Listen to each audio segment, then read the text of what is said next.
Alabado sea Jesucristo y adelante con María. Buenos y santos días a todos ustedes, mis queridos hijos, en los sagrados corazones de Jesús y de María, y en el castísimo corazón de San José. Bienvenidos de nuevo a nuestra sección matutina, Santos y Café. Hoy es viernes 31 de enero. Toda la iglesia está de fiesta. Diría que verdaderamente toda la iglesia, porque hoy es la fiesta de San Juan Bosco, el padre de la juventud. A él le dedicaremos, como es obvio, el episodio de hoy. Como ven, estoy de viaje porque me dirijo desde Lombardía hacia Piamonte, exactamente a San Migliano, donde esta tarde en Casa Betania a las 4 de la tarde celebraremos a San Juan Bosco.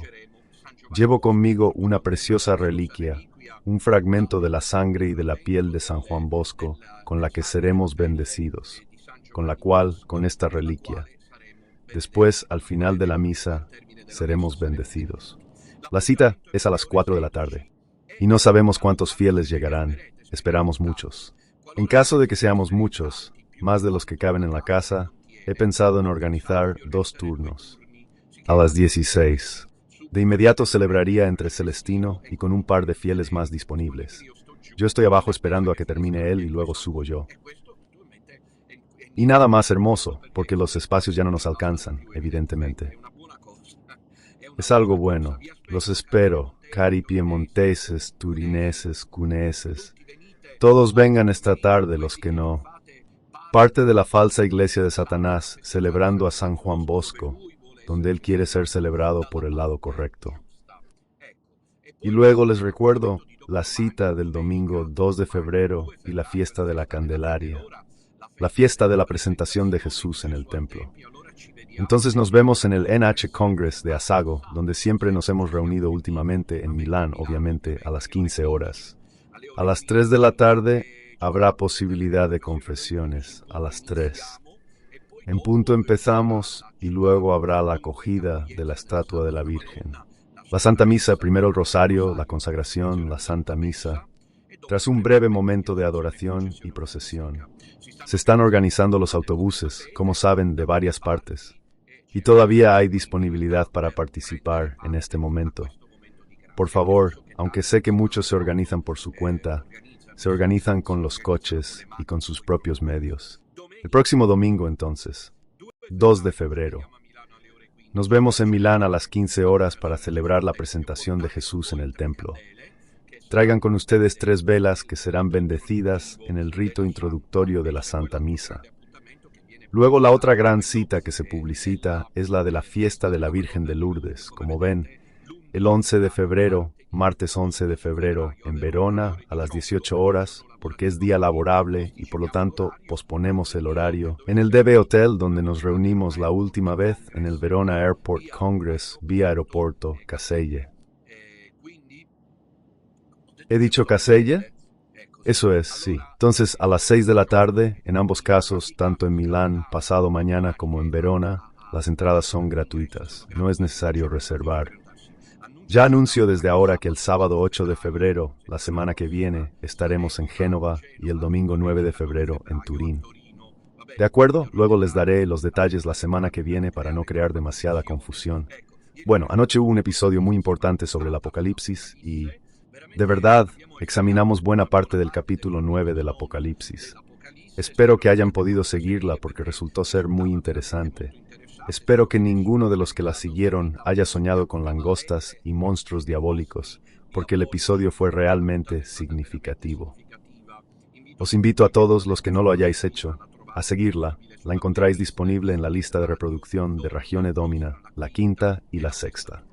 Hoy es viernes, es el día de la pasión de Jesús, mis queridos hijos.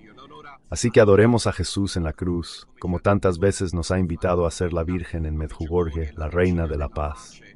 Ahora parece que no lo dice desde hace mucho tiempo, pero en el pasado la Virgen había educado a los feligreses, porque ella había venido para elegir la parroquia de Medjugorje como paradigma de todas las parroquias del mundo.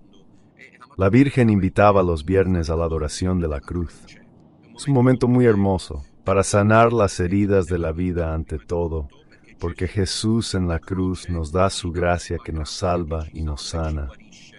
Y luego para ofrecer nuestros sufrimientos unidos, precisamente a los de Jesús por la salvación del mundo. todo el pequeño resto, observe las dos piadosas prácticas que he querido recomendar. Durante años, es decir, abstinencia de carne, no se come carne ni sus derivados.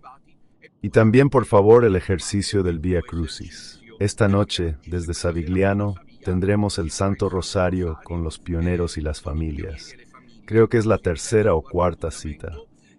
Una familia del Piamonte había reservado. Imagínense, una familia que me es muy querida, con dos niñas preciosas.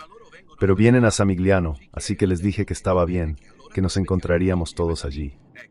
Los espero también esta noche a las 21 horas. Hoy es día de fiesta y yo siento mucho esta fiesta. Como muchos que me quieren bien saben de Don Bosco. Don Bosco es un santo irrenunciable, en mi opinión, una de las columnas de la santidad del catolicismo romano por resurgimental, por lo tanto moderno, actual, muy de hoy en día. Iría inmediatamente a la catequesis de hoy porque tengo muchas cosas que contar. Me gustaría hacer una breve síntesis, en la medida de lo posible, del mensaje del carisma de este extraordinario e incomparable sacerdote piamontés. Gloria de la Iglesia italiana, gloria del catolicismo romano en general, y por lo tanto también gloria de la Iglesia turinesa. El título, como saben, ahora aparece en la descripción. Es Don Bosco, el apóstol de los jóvenes, de la alegría y de María. Este es el título que quise dar para tratar de hacer una síntesis de su épica existencia, casi diría Don Bosco, el apóstol de los jóvenes, de la alegría y de María. Entonces prevemos proceder con orden para poner en evidencia, no la vida, porque no puedo contar la vida, sino algunos aspectos significativos de la existencia de Don Bosco y el mensaje que él nos lanza. Empecemos en eso, jóvenes, sobre su alegría, su fuerza y su amor. Se desvivió por ellos hasta el final. Hoy celebramos a Don Bosco porque es el día en que nació al cielo. Era el 31 de enero de 1888. Habían venido los primeros discípulos de Don Bosco, luego convertidos en sacerdotes. Uno, incluso obispo, que había venido a propósito, había sido enviado a la Patagonia, en Argentina, y había regresado. En su lecho de muerte, Don Bosco agoniza. Y sus últimas palabras, antes de ver a la Virgen Auxiliadora que lo lleva al cielo. Hablaremos del amor a María de Don Bosco. Fueron estas. Cuando le preguntaron a Don Bosco en voz baja, se acercó, me parece, Don Rúa. Don Bosco, ¿qué tiene que decirnos? ¿Qué les quiere decir a sus jóvenes? Una última palabra. Piensen, está muy agotado, porque horas antes de fallecer, le preguntaron si aún estaba disponible para confesar. Los jóvenes lo buscaban para las confesiones, porque era de una paternidad. Miren, Don Bosco es una de esas figuras carismáticas, como Juan Pablo II, que la gente luego siente la necesidad de desempolvar estas figuras.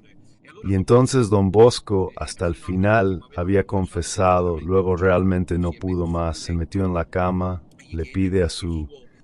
Don Bosco quiere dar unas palabras finales a sus jóvenes. Y Don Bosco, a la pregunta susurrada por el sacerdote, responde él también susurrando estas que fueron sus últimas palabras. Decidles que los espero a todos en el paraíso. ¿Qué frase? Hijos queridos, decid que los espero a todos en el paraíso. La de Don Bosco es una existencia secuestrada por Dios y la Virgen. Hay vidas de santos que se autopostulan como es justo que ocurra para convertirse en santos. Pero hay existencias que Dios secuestra particularmente. La de Don Bosco es una existencia secuestrada. Desde pequeño, Luis fue elegido por Dios para una misión. ¿Y sabéis que cuando era niño se le apareció la Virgen en sueños? ¿Cómo sabéis las famosas misiones de Don Bosco? Diciéndole que tendría que afrontar muchas pruebas, y ahora veremos algunas de estas. En el fondo fue como un mártir Don Bosco. Imaginen que sus sacerdotes les decían a los jóvenes, cuando vean a Don Bosco particularmente alegre, recen por él, porque es el momento en que está peor. Intentó ocultar todos sus increíbles sufrimientos. Fue un mártir, Don Bosco, sin duda. El diablo se ensañó con él por todo el bien que hizo a cientos de miles de jóvenes en vida. Y luego su carisma salesiano por todo el mundo. Hizo mucho bien. y el carisma salesiano, por el cual el diablo se enojó con don Bosco y se la hacía pagar, como ahora veremos, de muchas maneras. Fue perseguido por los hombres, fue perseguido por la masonería, que en ese momento gestionaba el patrimonio de la Unidad de Italia.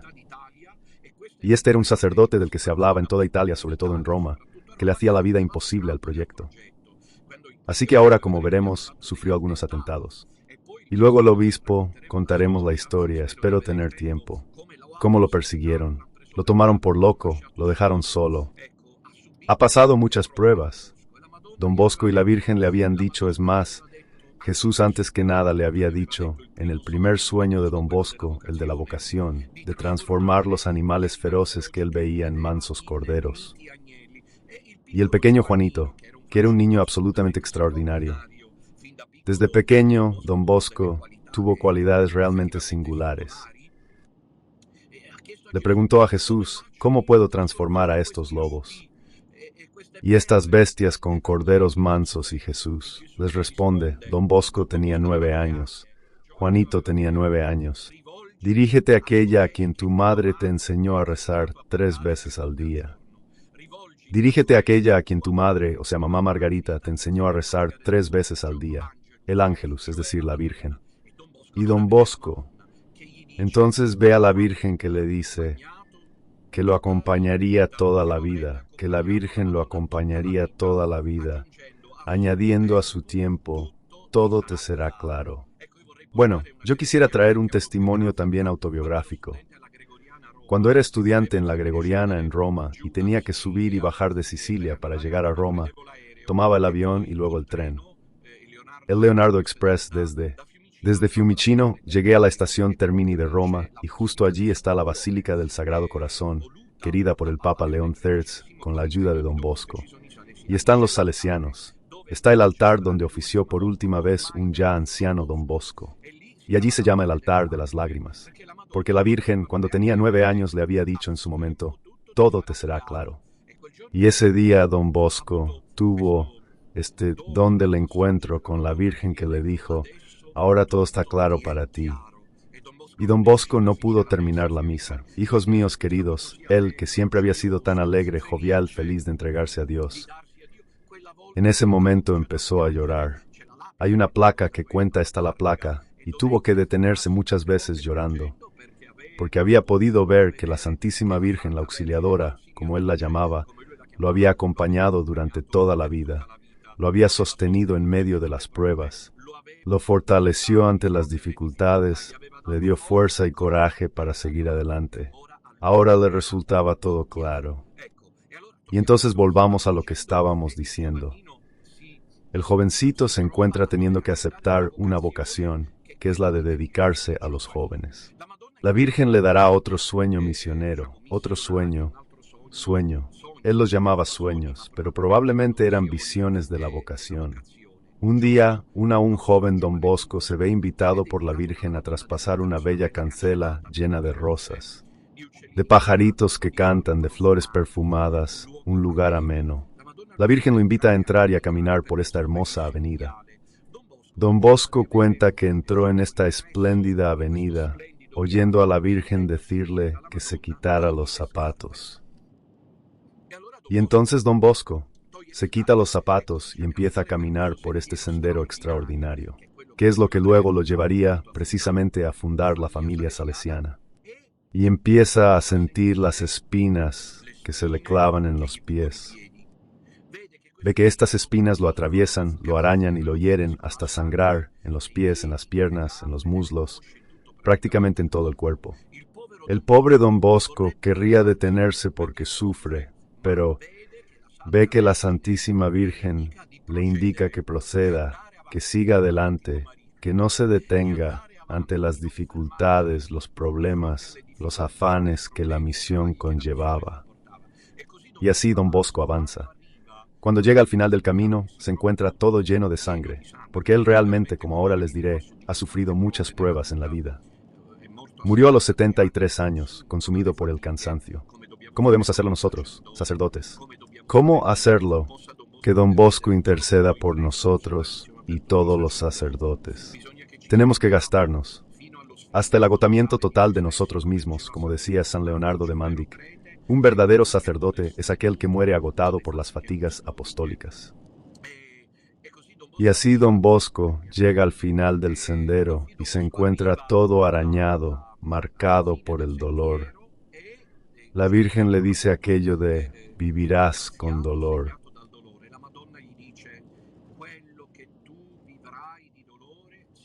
Se transformará en alegría. Esa es la misión de don Bosco. Ahora vayamos a lo específico. Desde pequeño hablemos sin tanto de las pruebas de don Bosco. Desde pequeño Juan conoció el dolor, perderá a su papá muy pronto.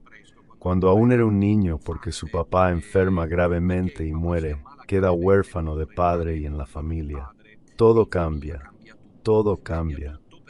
porque su hermano Antonio toma las riendas, que diría que como sacerdote, naturalmente, persigue a Giovanni, lo hace sufrir. Giovanni empieza a sufrir desde pequeño. Ha tenido penas indescriptibles. La Virgen y el Señor quisieron prepararlo para la misión desde pequeño, porque inexplicablemente este hermano menor llamado Antonio persiguió al hermanito Giovanni. Lo trataba mal. No le hablaba, al parecer, incluso a veces le pegaba, con el gran dolor, obviamente, de mamá, Margherita. Así que una infancia difícil, bastante pobre como se vivía en aquella época. Su padre había muerto, y finalmente él, acompañado por la gracia de Dios, se convierte en sacerdote de Turín, y de inmediato se dedica a los jóvenes. Como sabemos, él asesoró a estos jóvenes de la calle. Estamos en la época del paso de la sociedad rural a la sociedad industrial, con cierto retraso en Italia respecto a otras naciones, incluso hoy en día. Este retraso se nota en comparación con otras naciones como Francia, Alemania e Inglaterra. Es decir, un retraso en la transición de la sociedad rural campesina a la sociedad industrial. ¿Qué hacen las familias vénetas, lombardas, trentinas, piamontesas y luego de toda Italia?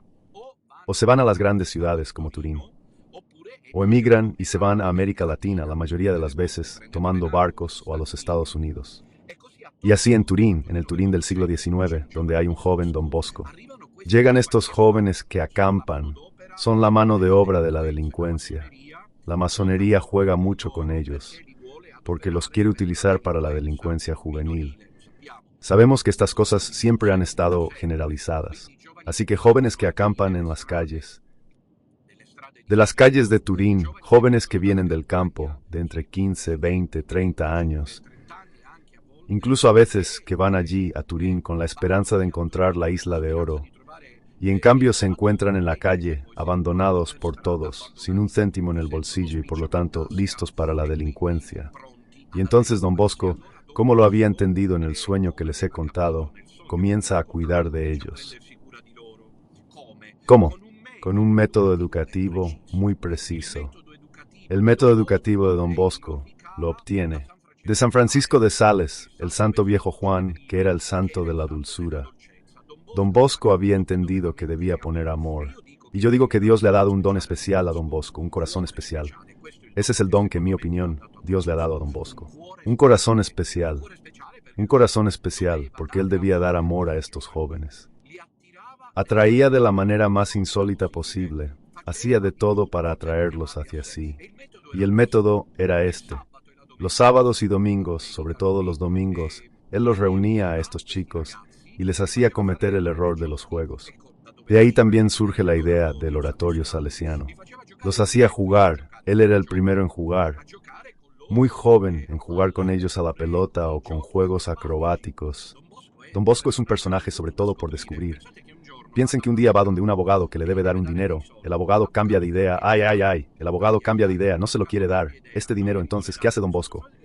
Empieza a hacer juegos de magia con las cartas. Y le dice al abogado, si logro hacer unos juegos que usted no pueda traducir ni explicar, ¿me da la ofrenda? Aquel estaba convencido de que un sacerdote no podía hacer juegos de magia. Le da el dinero. Este era don Bosco. Los reúne y juega. Luego les da la merienda, pero aquí don Bosco tiene que dar la suya. Pero son 5 ragazzi strappati dalla strada. La segunda vez, el domingo siguiente, porque era un método realmente valioso, se convierten en 10, luego 15, luego 20, 25, 30, 40. Su madre, mamá Margarita, que se había quedado en el pueblo donde él había nacido, en Castelnuovo Don Bosco, se enteró. Y entonces Don Bosco, pero hijo mío, ¿cómo haces para ayudar a estos? Así puedes seguir adelante. Y él responde, sí, es verdad, mamá. De hecho, ahora ya no sé qué hacer. Su madre le sugiere que se dirija a los párrocos, a los cofrades, sacerdotes, amigos. Don Bosco era alguien que sabía mantener bien las relaciones de amistad, aunque ahora verán que comenzará el calvario, se quedará solo. En cualquier caso, se dirige a los sacerdotes amigos y les pregunta si primero pueden darle algo de desayuno, pan, mermelada, estas cosas. No pensemos en quién sabe qué, pan, mermelada, pan y tomate, qué sé yo, esta clase de cosas. Digamos rudimentario, para saciar el hambre, pan y queso, para alimentar a los jóvenes. Y segundo, si estos sacerdotes están dispuestos a ofrecer sus instalaciones parroquiales para Don Bosco. Y estos sacerdotes al principio dicen que sí, porque así Don Bosco puede darles de comer y también puede garantizar un espacio donde recibirlos de vez en cuando. El problema es que estos jóvenes crecen cada vez más, irresistiblemente atraídos por el carisma de Don Bosco. Lo sienten como un padre, como un amigo, sobre todo lo ven como un hombre de Dios, sienten que en él está el misterio de Dios. Eso es lo que atrae a las almas. Don Bosco fue realmente un raptor de jóvenes, un secuestrador de jóvenes del mundo. Y entonces comienzan los problemas. Comienza el martirio de Don Bosco. Les diré por qué, porque él comienza a reunir a estos jóvenes que son noticia. Causan revuelo en Turín en poco tiempo. Don Bosco reúne a 100 jóvenes, los hace rezar, les hace rezar el rosario y luego los confiesa y les dice la misa. Y los párrocos son objeto de propaganda periodística. Prácticamente, la masonería había organizado una campaña difamatoria contra Don Bosco, haciendo correr la noticia de que estaba loco, de que no estaba bien de la cabeza, de que era un sacerdote que había sido ordenado por error porque no estaba en sus cabales.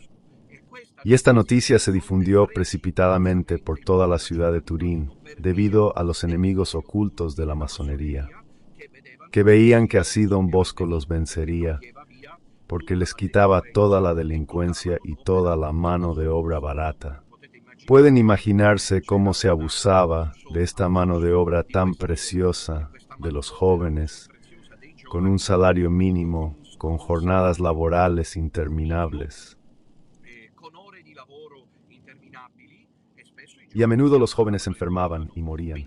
Así que la masonería, que tenía el poder económico de la revolución industrial y del resurgimiento, Don Bosco empezaba a molestar, porque en Turín poco a poco todos habían dicho, si continúa así, todos los jóvenes irán con Don Bosco. Y entonces la masonería siempre ha tenido el mismo tipo de dinamismo, es decir, organiza una campaña difamatoria, llevada a cabo sobre todo por figuras importantes de Turín, condes, barones. Un metro a pensar de Turín, che establecen que deba pasar noticia de que Don Bosco está mal. El problema es que la jerarquía eclesiástica de Turín se ve involucrada en esto, por lo que los párrocos en cierto momento deciden no ayudar más a Don Bosco. Es un drama. Ahora nosotros lo contamos así, pero tratemos de imaginarnos a un Don Bosco que está haciendo esta obra, ayudado por los hermanos, y lentamente uno a uno lo abandonan. Don Bosco se encuentra solo, sin ayuda económica, sin nada que darles de comer a estos jóvenes, y sin saber dónde alojarlos, sin saber dónde meterlos, porque quieren quedarse con él. Entonces Don Bosco, llorando a escondidas, va a verlos, y les dice que tal vez había llegado el momento de que siguieran su camino. Estos jóvenes se miran y le dicen a Don Bosco, eso nunca ocurrirá. Queremos estar contigo, queremos abrazar tu carisma. Padre, te somos fieles hasta la muerte. Y Don Bosco suceden dos cosas que les cuento. La primera, llega la mamá. Es un momento difícil para Don Bosco. lo han abandonado todos. Está solo como un perro. Ya no siente la presencia amigable de sus hermanos sacerdotes, quienes de hecho les dicen a los fieles que no envíen a sus hijos con ese loco de Don Bosco. En Turín Don Bosco pasa porco. Los periódicos llevan a cabo, y no será la única vez, una campaña difamatoria contra él. Y Don Bosco, entonces su madre, que está pasando por este momento, llega a Turín. Hay una escena encantadora. Justo cuando la mamá llega a Turín y se dirige a la Virgen junto a la mamá y Don Bosco, la mamá le dice: «¿Pero dónde vives, hijo mío?». Y Don Bosco le dice: «Ven, mamá, ven a ver el puerta a puerta». Es hermoso contar las vidas de los santos, así concretamente como si estuvieran ante nuestros ojos. Le pido a la Virgen que tengan como la película, pero no la cinematográfica, muchas veces un poco un guión, sino el relato tal como es. Y entonces Don Bosco lleva a mamá Margarita a casa. Mamá Margarita, cuando entra en aquella casa tan pequeña, oscura, húmeda, además sin muebles, mira a Don Bosco.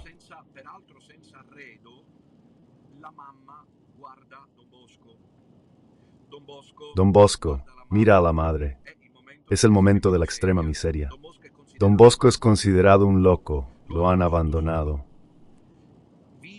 Vive en una casa que es un desastre. Y entonces ambos se toman del brazo, madre e hijo, y comienzan a cantar y a bailar. La mamá había venido para decirle a Don Bosco, de parte de Dios: sigue adelante con alegría. No te desanimes porque lo lograrás. El problema es otro, sin embargo, queridos míos. Mirad, veis ese sueño, visión que la Virgen le había dado, de caminar a través del pecado. Que caminar a través de las espinas se está realizando ahora. El problema era otro. El problema es que sí, la alegría. Estos jóvenes no se van. Pero Don Bosco prácticamente sale de casa, pongamos a las 5 de la mañana, y no regresa antes de las 8 de la tarde para intentar ocuparse de estos jóvenes. Va pidiendo limosna, buscando ayuda económica, y sufre humillaciones tras humillaciones. ¿Sabes? Sus hermanos, los sacerdotes, lo dejan solo, se siente abandonado y la casa es pequeña. No ve perspectivas. El obispo corre la voz de que está realmente loco. Don Bosco enferma. Y este es un momento dramático en la vida de Don Bosco, porque se enferma y se mete en la cama. Debió haber sido, como dicen los biógrafos, incluso los primeros biógrafos, esas formas de agotamiento físico, no nervioso, sino físico. Así que Don Bosco entra en una especie de coma. Y esto también se ve en la película, que los jóvenes rezan para que se cure. Y los jóvenes empiezan una cruzada de oración, del rosario por turnos. Sus jóvenes, que también se lo merecen. Una palabra de elogio porque no lo han dejado solo. Piensen si ante la noticia algunos se fueron, pero una buena parte se quedó. Ante la noticia de que Don Bosco estaba loco, si se hubieran ido todos, en cambio se quedan allí y obtienen y arrancan de Dios la gracia, porque tal vez Don Bosco podría incluso haber muerto en ese momento y habría sido un gran santo, pero no completo, y obtienen la gracia de que Don Bosco se cure. Y al curarse Don Bosco las cosas empiezan a cambiar, porque en Baldoco Don Bosco empieza a recibir las ofrendas de los fieles. Él, por otra parte, también se esfuerza por encontrarlas, y así arregla Baldoco. Logra crear en este caso un pequeño oratorio, el primer oratorio de Don Bosco, que en Turín todavía hoy es visible, y educa a estos jóvenes. Hay unas imágenes espléndidas de Don Bosco, sentado confesando y luego celebrando la misa.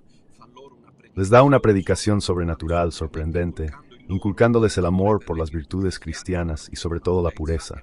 Eran solo chicos. No había abierto el oratorio para las niñas. Y luego lo hará Santa María Masaretto. Y luego el amor por la pureza, decía el amor por la oración, el amor por la humildad, la paciencia en las pruebas, etc. Pero el diablo no dormía. Había comprendido que Don Bosco era realmente una enorme molestia, porque ahora los jóvenes se convertían en un número imponente, y entonces los periódicos de nuevo hacen correr la noticia de que Don Bosco está loco. La noticia es tan clamorosa que en cierto punto ¿Cómo son los enemigos cuando ven que su enemigo odiado avanza a pesar de todo? Se enfurecen aún más. Y entonces, la campaña de difamación se vuelve tan violenta, que hay una presión. Piensen un poco, ¿han sabido alguna vez estas cosas sobre Don Bosco? Presionaron al obispo de Turín para que lo internara en un manicomio. El manicomio de Turín. Y se cuenta que un día, dos monseñores llegaron en carruaje para llevar a Don Bosco al manicomio. El pretexto es visitar el oratorio. Llegan en carruaje con el cochero espera, bajan del carruaje, visitan. Luego dicen a Don Bosco, «Padre, venga con nosotros, que el obispo quiere hablar con usted». Don Bosco dice sí, con mucho gusto. Entonces llegan delante del carruaje, había unos escalones móviles que el cochero colocaba, y se abre la puerta. El cochero abre la puerta y los dos monseñores le hacen a Don Bosco una seña para que se acomode. Evidentemente era una trampa, porque habrían cerrado el compartimento y habrían llevado a Don Bosco al manicomio. Al manicomio. Así que no nos sorprendamos de lo que nos sorprende. Don Bosco estuvo a punto de terminar en un manicomio. Alguien como Natusa incluso acabó en un manicomio. Don Bosco estuvo a punto de terminar en un manicomio por orden del obispo. Y así finalmente Don Bosco dice, ni hablar de que yo suba antes que sus señorías. Suban, excelencias, pónganse cómodos, solo después de ustedes podré subir. Suben, Don Bosco cierra la puerta y le dice al cochero, «Cochero, al manicomio». El cochero arranca creyendo que Don Bosco iba dentro del carruaje. En realidad iban los monseñores. Esto para decir cómo ha dovuto afrontar esta persecución folle y abandonada. Esto durante años fue la marca entregada a Don Bosco. Los periódicos, ya no solo del Piemonte, animados, urdidos por la propaganda masónica, intentaron de todas las maneras detenerlo. Como no lo conseguían, hacían una especie de descrédito, pero Don Bosco seguía adelante. Y entonces, mientras tanto, Don Bosco amplía los espacios, los jóvenes siguen su camino, y en cierto momento se decide eliminar a Don Bosco. Físicamente justo sufrió atentados. Os contaré solo dos, dos o tres, digamos tres rápidamente para contaros la vida de Don Bosco. Primer episodio amenazante. Don Bosco viene invitado a dar la extrema unción a una anciana en una casa rural, donde en la planta baja está la taberna y arriba está la mujer que lo espera para recibir la extrema unción. Don Bosco corre a casa de esta mujer y entra en la taberna donde beben vino. Y entonces el vino está envenenado. El vino está envenenado por cuenta de la masonería que quiere eliminarlo. Don Bosco, no sabemos cómo supo que venía en City, o había decidido, por consejo de mamá Margarita, quien le daba buenos consejos, no beber ni comer nada aunque se lo dieran personas queridas. Mamá Margarita le recomendaba a Don Bosco que no bebiera ni comiera nada. Bendita María Margarita. Entonces Don Bosco insiste en no tomarlo. El vino, como en cambio los bribones, soldados de los masones, insisten en que beba esa bebida de ahí, que aparentemente es vino. Don Bosco dice, no lo bebo si antes no lo bebéis vosotros. Toma la jarra y vierte el vino envenenado en los vasos de, digamos, sus asesinos, y les dice, no me permitiré jamás, era yo el primero.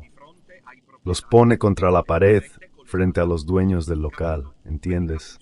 Esos entienden y entonces juegan la segunda carta. Aquí está el segundo episodio con Santo, que esa de ahí arriba se está muriendo. Don Bosco sube al primer piso donde estaría la mujer enferma que debe ser confesada. En realidad no hay nadie.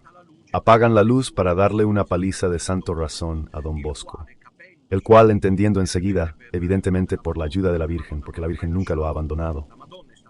La Virgen fue su fuerza, su alegría, su valentía. Don Bosco se pone, sabiendo que terminaría así, se pone debajo de la mesa. Y digamos que intentan darle una paliza, pero no lo consiguen.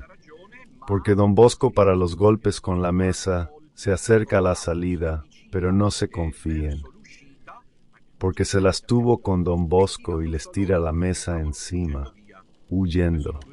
Bien, estos son 2 episodios. Otro episodio que me gustaría contar es cuando le informan que hay otra persona enferma que necesita confesarse. Y si lo era, está oscuro y hay niebla. Don Bosco es llevado a un callejón donde lo esperan 2 ladrones. Esta vez Don Bosco entendió que realmente había llegado el momento, que estaba hecho. Y mientras los bandidos están a punto de atacarlo, de tirarlo al suelo y acabar con él, siempre por cuenta de la masonería de la época, llega un perro que se llama Gris. ¿Qué historia la de Don Bosco? Este Gris ha entrado en la tradición salesiana como un verdadero amigo de Don Bosco. Era enorme, llamado por Don Bosco Gris por su pelaje, y sale en defensa de Don Bosco cuando está en peligro, como en este caso, donde salta sobre los 2 bandidos que se ven obligados a huir. Y no será la única vez que Grigio salve a Don Bosco de los atentados. Vean cuántos atentados. El más clamoroso, sin embargo, que pocos conocen es cuando deciden en este punto dispararle. Es un poco como Juan Pablo II en esto. Si van a Baldocco, en Turín, busquen en el patio la placa que recuerda el episodio que ahora les cuento.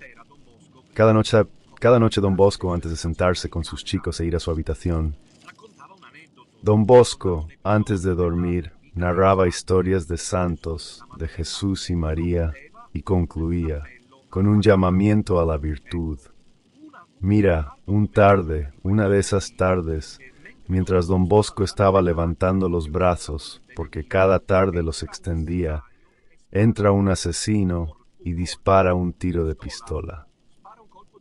Dispara un tiro de pistola, la bala sale justo en el momento en que Don Bosco levanta los brazos para bendecir y le atraviesa. Le perforó la sotana, pasándole por debajo de la axila. Pasando por el lado del corazón, si el disparo se hubiera realizado unos instantes antes, Don Bosco habría muerto inmediatamente. Aún hoy existe el foro, hoy lo hacen en el muro, de esta bala disparada para matarlo. He aquí, la Virgen lo había acompañado toda la vida. Bosco era un hombre de Dios. Imaginen, lo hizo santo il Papa Pio XI, e lui si chiamava Achille Ratti, era un sacerdote de Milán e si occupava della biblioteca ambrosiana. Cuando era joven sacerdote, había oído hablar de él en Milán, y Don Bosco era el sacerdote más famoso de Italia, sobre todo porque viajaba mucho entre Toscana, Piamonte, Lombardía y especialmente a Roma. Y entonces este Monseñor Achille, joven sacerdote y Monseñor de Milán, va a visitarlo a Turín, y contará que vio a Don Bosco rodeado de gente quien quería una bendición, quien quería tocarle la mano, quien quería su corona del rosario, quien le pedía una curación, quien le pedía un milagro, y él hizo muchos milagros, Don Bosco. Y la noticia se difundió. En resumen, y estaba toda la gente que lo asediaba, sus jóvenes, además. Y dice, sin embargo, Monseñor Achille Ratti, que es así. He visto a un hombre de Dios rodeado de gente, pero con el corazón y la mente absortos. Así que será precisamente Pío XI quien lo haga santo. Piensen un poco. Achille Ratti, que se convertiría en papa y que lo había conocido de joven, luego lo haría santo. La espiritualidad de Don Bosco era una espiritualidad de lo sobrenatural, la de la alegría. Él quería que sus jóvenes estuvieran alegres. Es un método educativo cristiano, valioso, es decir, la alegría como método cristiano para afrontar la vida. Solo que él estaba bastante perturbado por el diablo.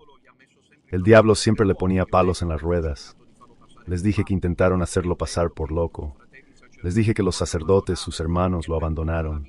Que durante toda su vida Don Bosco se esforzó mucho para encontrar los fondos y las soluciones a los problemas que se presentaban de vez en cuando. Pero él tenía una gran fe en Dios, y esto hacía enfurecer aún más al diablo, sobre todo su amor a la Virgen, de la cual hablaremos en un momento. Y esto que cuando creo, en 1854 en Turín se difundió el cólera y todos estaban invitados a quedarse en casa. Y la gente moría. Lobo convoca a sus jóvenes moribundos que necesitan nuestra ayuda. Si pueden y ven el pecado y rezan el rosario, les prometo, en nombre de la Virgen Auxiliadora, especialmente si aman a la Virgen, a la actriz, ninguno de ustedes morirá. Queridos hijos, un dato histórico impresionante. Don Bosco envió a sus jóvenes desde Turín para ayudar a los afectados por el cólera.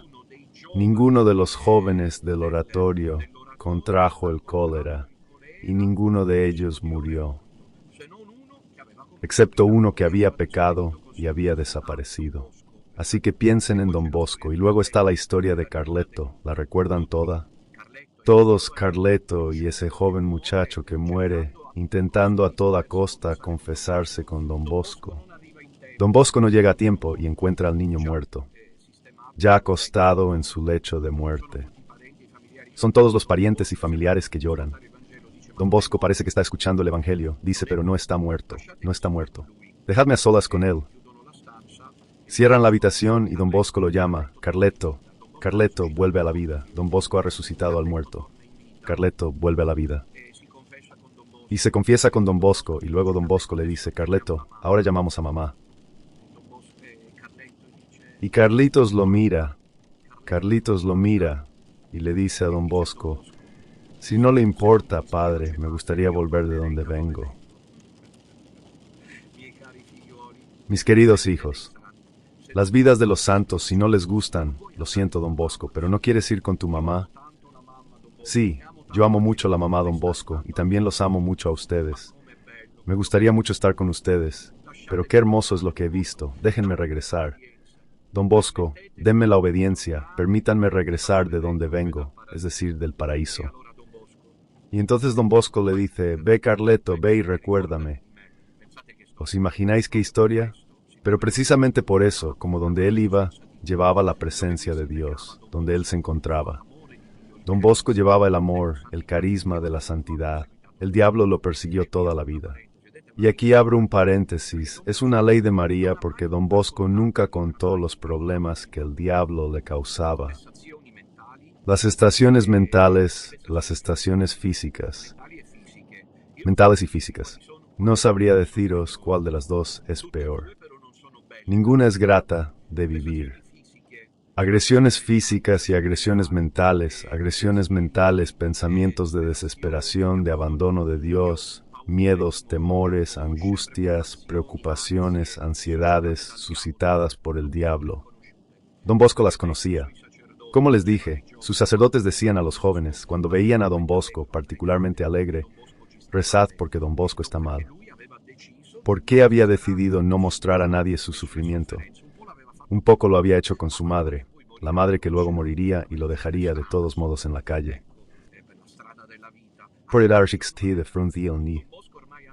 Un Don Bosco ya anciano, un día camina por la calle.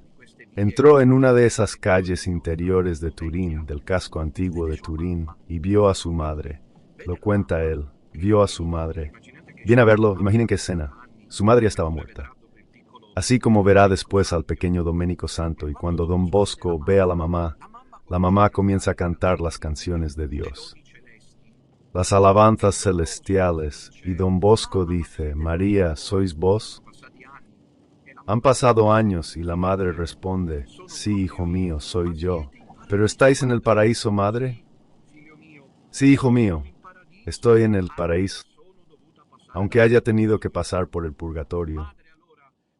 Padre, entonces rece por mí, hijo mío, resista, porque tendrá aún otras pruebas que afrontar. Y así empieza a cantar. Don Bosco dice que su madre, que no tenía buen oído en vida, cantó tan bien las alabanzas a Dios que él se desmayó. Por la belleza y la suavidad de esos cantos. ¿Qué será el paraíso? Pero Don Bosco vio el paraíso por dentro, transmitía todo el amor por el paraíso, y el diablo se lo hacía pagar con estos tormentos mentales, por lo que algunos días Don Bosco se encontraba realmente mal. Fiorigari. Hay muchas personas que hoy se sienten mal por dentro, pero se dejan llevar. Piden la intercesión hoy de Don Bosco. Piden la ayuda a Don Bosco para afrontar las pruebas con alegría en el corazón, cantando, danzando y bailando, como hacía él. para conversaciones físicas de los pasajes decisivos de su vida. ¿Saben que luego algunos de los primeros jóvenes comenzaron a hacerse sacerdotes? Tal vez me estoy desviando un poco, no sé si es así. De todos modos, me dirijo hacia una conclusión, porque me parece que solo estoy rozando la vida de este gran santo, al que me siento extraordinariamente unido. Y decía él, Don Bosco, no sé si lo saben, pero la mayoría de los primeros jóvenes, esos de los que les hablaba hace un momento, recogidos al principio en la calle, que corrían el riesgo de acabar mal, se hicieron sacerdotes, algunos obispos, la mayoría misioneros en América Latina. Don Bosco los encaminaba hacia esta experiencia. Naturalmente, el diablo no estaba contento. Cuando llegaban los momentos decisivos, sabemos por sus colaboradores más cercanos que sufría incluso adversidades físicas, de las que él nunca hablaba. Imaginen que este santo hombre llegaba exhausto por la noche, sobre todo cuando viajaba. No veía la hora de acostarse. El primer sueño, el momento en que, porque los santos de todos modos necesitan no dormir. Mucho, pero ese poco lo tienen que hacer, de ser posible. Y entonces el diablo les tiraba de las mantas, les hacía cosquillas en la nariz, les encendía la luz. Algunas veces incluso oyeron un ruido increíble. Dentro, precisamente en la casa de Don Bosco, la habitación donde él vivía, y luego enfermedades físicas. Don Bosco nunca estuvo gravemente enfermo, pero tenía pequeñas dolencias que en conjunto hacían que prácticamente no hubiera un solo día en que Don Bosco se encontrara realmente bien. Ha tenido una salud delicada desde pequeño, aunque nunca se supo bien. En primer lugar, el mayor problema de Don Bosco era que sufría de los pulmones, por lo que tenía problemas respiratorios, que en invierno con el sistema inmunitario bajo, con el estilo de vida que llevaba, lo obligaron muchas veces a tener fiebre, tos, asma y cosas así.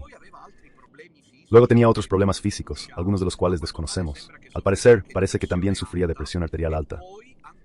Y además tenía problemas de piel, por lo que a veces tenía excrescencias, tal vez incluso de naturaleza, por lo que recuerdo hemorroidal, que le causaron gran sufrimiento durante toda su vida. Con alegría, dirigiéndose siempre a la Virgen ya anciano, nos acercamos a la conclusión, queridos míos, pero yo solo balbuceé algo. Recibirá la primera entrevista periodística, Don Bosco. La primera entrevista a un santo se la hicieron a Don Bosco.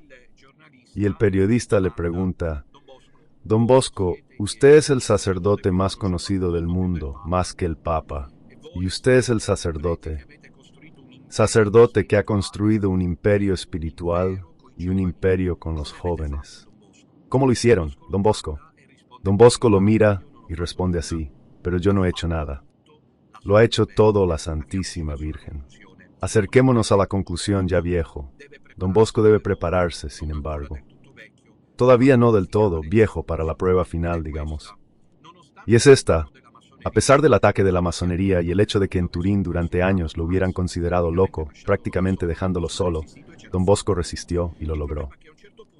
El problema es que en cierto momento llega a Turín un nuevo obispo. Este obispo se llama Lorenzo Gastaldi, propuesto al Papa por Don Bosco, el mismo. Y con este obispo, nace una larga e interminable disputa que probablemente lleva a Don Bosco lentamente a morir de pena, un verdadero mártir. ¿Les leo algo? El contraste con su arzobispo, largo, militante, tormentoso, como una corona de espinas, Don Bosco lo tuvo durante los años de sus más espléndidas realizaciones. Monseñor Francisco, el obispo anterior, había ordenado sacerdote a Don Bosco, había llamado al oratorio la parroquia de los chicos que no tienen parroquia. Digamos que básicamente el obispo predecesor de Gastaldi quería a Don Bosco. En Turín, de hecho, Monseñor, Gastaldi fue un buen arzobispo y trabajó mucho por el bien de la diócesis de Turín. Pero el problema es otro. El problema es que entre Don Bosco y Gastaldi, el arzobispo, se desata una tempesta. Creo que pocos biógrafos lo dicen. Ah, disculpen, ahora es una pena. Hoy. Don Bosco comete un error fundamental y lo paga carísimo. Fue enviada desde Borgo San Martino al arzobispo el 14 de mayo de 1873. Usó todas sus armas para persuadir que Gastaldi había sido nombrado arzobispo de Turín a petición suya al Papa, y esto no le había gustado a Monseñor Gastaldi. Pensó que era una humillación. Inmediatamente después del nombramiento, Monseñor Gastaldi se muestra al principio amigable, pero luego bastante molesto por este comportamiento de don Bosco. Y así comienza una verdadera persecución contra don Bosco. El canónigo Rosario, presente en el discurso de Gastaldi, la primera vez que le preguntan qué piensa, Su Excelencia de don Bosco, no sabemos qué habría dicho exactamente, pero Monseñor sale de la reunión diciendo, las cosas van mal para don Bosco, van mal. Domina Andrei escribe que ese fue el primer relámpago de la terrible e imprevista tempestad. Los periódicos anticlericales, masónicos, Scoprono, no se entiende bien de quién, y aquí, si quieren que les diga, qué intrusos había dentro de la curia de Turín. No sé qué responderme. Sé que don Bosco no tuvo un momento de tregua en su vida, y sin embargo ganó él porque se mantuvo alegre. Pero escuchan lo que ocurre. Los periódicos se enteran de que finalmente el nuevo obispo Gastaldi no tiene buena opinión de don Bosco, y llenan las crónicas de toda Italia. ¿Por qué? ¿Don Bosco es conocido en toda Italia? ¿Y qué? Se esfuerzan en cada iniciativa para hacer entender que don Bosco quiere mandar sobre Gastaldi. El diario de Milán escribe el pequeño papa del Piamonte hablando de don Bosco, y naturalmente se le hace saber a Gastaldi que se enfurece. Aún más, miren lo que escribe la Gaceta di Torino. Los periódicos, el 8 de enero de 1874, don Bosco se encuentra en Roma y goza de grandes entradas en el Vaticano. Ven que siempre se centra en el dinero, en el sexo, ¿entienden? Conclusión de la Gaceta di Torino. Veremos quién será más poderoso, don Bosco o Monseñor Gastaldi. Era una maniobra, la última, la espesor. Como ahora verán, arquitectada para acabar de destruir a don Bosco. La masonería quería lograr una cosa, en parte lo logró, que si no podían detenerlo, al menos lo destruyeran.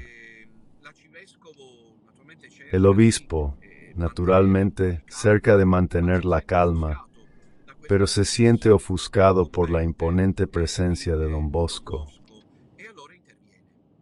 Y entonces interviene. Dirá alguien que intervendrá en nombre de Dios, Monseñor Gastaldi, contra don Bosco, intervendrá de manera despiadada. Gastaldi, en primer lugar, dice que el oratorio de don Bosco es indisciplinado, y no era cierto. Al contrario, don Bosco había dado y daba a sus jóvenes el alma, el corazón, los educaba bien, pero se difunde la noticia, que el oratorio suscite más de una perplejidad, debido al carácter volcánico de don Bosco. Se juega ahora la K del carácter de don Bosco. Don Bosco era un tipo volcánico, con brío, fuerte, decidido, y entonces esto se usa para ir contra don Bosco, diciendo que quiere mandar sobre los jóvenes que, como decir, se diría hoy que los embauca, no les da libertad. Increíble, increíble todo esto. Y justo después de la llegada del nuevo arzobispo Gastaldi a Turín, la situación se vuelve ahora para don Bosco irrespirable. Primero, ¿recuerdan? ¿Lo ven?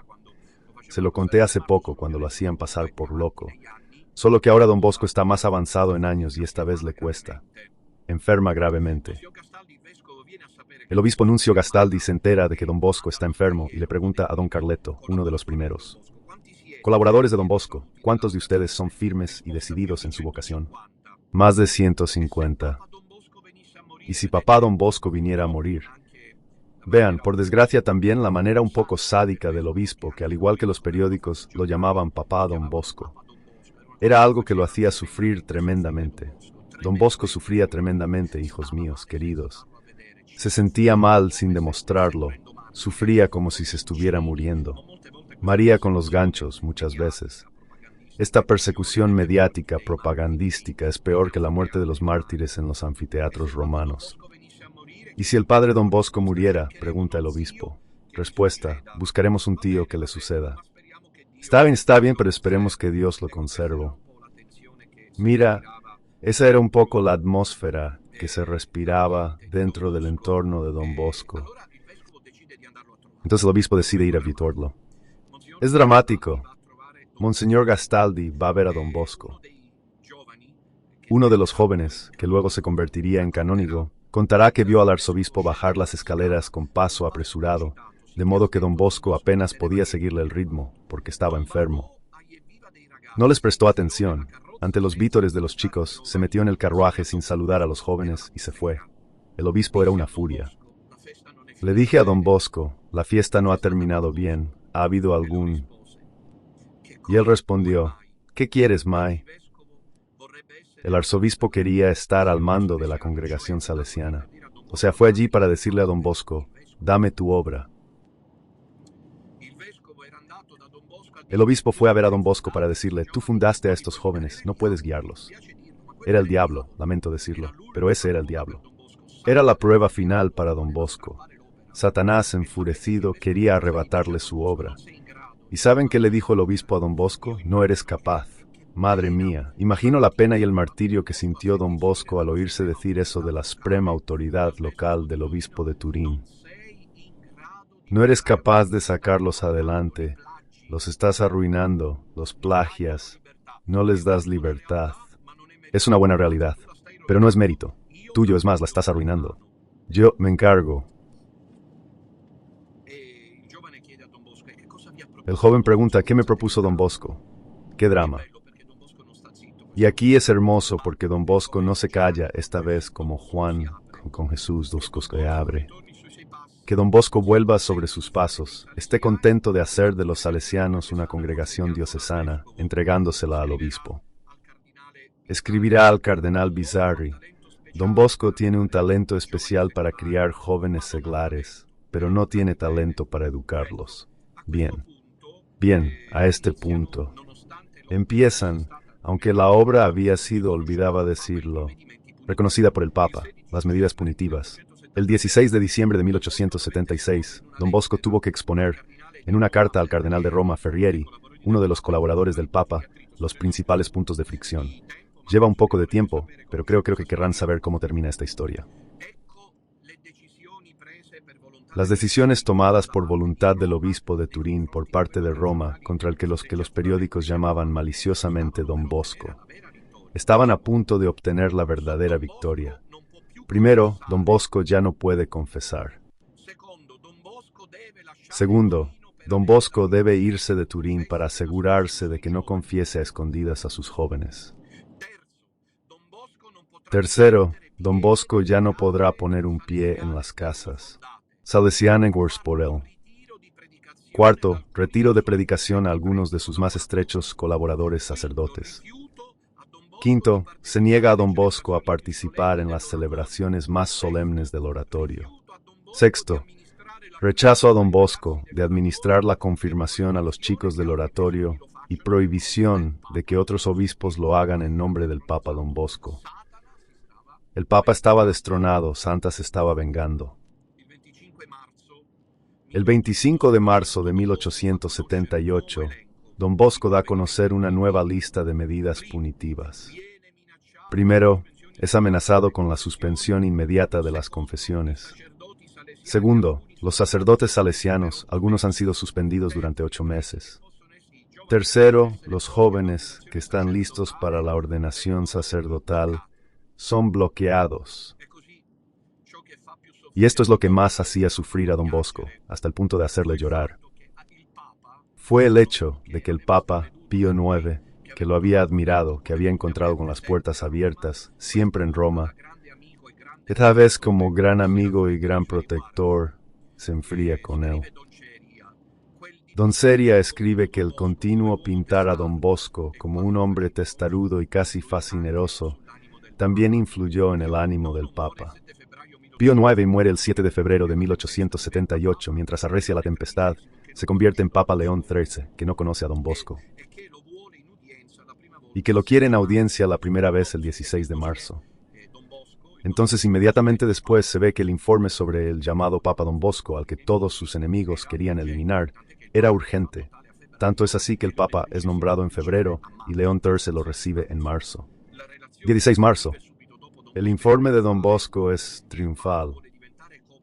El Papa quiere hacerse cooperador salesiano, envía cálidas bendiciones a los misioneros. Solo en un punto el informe es superficial. En lo que respecta a nuestras disputas con el arzobispo de Turín, el Santo Padre ha dicho, dice Don Bosco, que espera un informe oficial del Congreso de Religiosos de Caselle, Vaticano. Don Bosco empieza entonces a comprender que algo no cuadra. Y habla de sufrimientos inauditos, audiencias impedidas, cartas interceptadas y desaparecidas. Cartas secretas de calumnias contra Don Bosco y abiertas oposiciones de varias partes, palabras duras y mortificantes. En este punto, León XIII decide poner a prueba la santidad de Don Bosco. Escuchad, una prueba difícil, en la que, como parece que Jesús, el Calvario y lo desnudaron, también Don Bosco sufre esto. En Roma se intenta construir un santuario al Sagrado Corazón de Jesús. A pesar del compromiso personal del Papa, faltan los fondos. El Papa ha llamado a Don Bosco y le ha encargado que los encuentre, yendo a Francia y a España. Todo el dinero necesario para que la obra se termine. Don Bosco acepta, aunque no puede mantenerse en pie, y sale a recaudar los fondos. La Basílica del Sagrado Corazón es terminada. Debía ser la señal que León XIII había, de alguna manera, adelantado para poner a prueba la santidad. No bastaba porque el arzobispo de Turín quiere suspender y excomulgar a Don Bosco. La sobrina del arzobispo, Lorenzo Mazzaretto de la Roche, cuando Don Bosco fue beatificado, declaró bajo juramento. A partir del año 1873, hubo dolorosas disputas entre Don Bosco y Monseñor Gastaldi, mi venerado tío. Supe de tales disputas por rumores públicos y por las confidencias que Don Bosco me hacía a mí y a mi madre, para exhortarnos a encontrar la manera de informar al arzobispo de los rumores que se propagaban, especialmente entre el clero. Estas disputas fueron una espina clavada en el corazón de mi madre y en el mío. En todas las conversaciones que mantuve con mi madre y conmigo sobre este asunto, se veía cuánto sufría intensamente Don Bosco.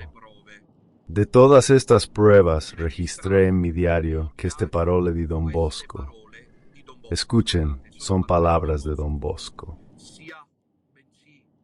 Sí, tengo toda la voluntad de mantenerme fuerte, de tener coraje en la adversidad, pero a fuerza de acumular disgustos tras disgustos, mi pobre estómago se resiente y se descompone.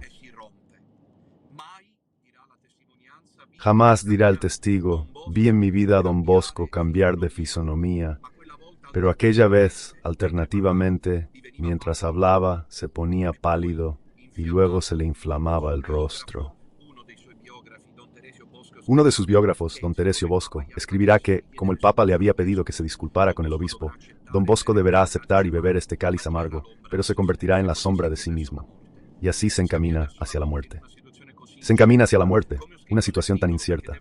Como escribí en el título, porque debo cerrar urgentemente, como escribí en el título, Don Bosco, el apóstol de los jóvenes de la alegría y de María.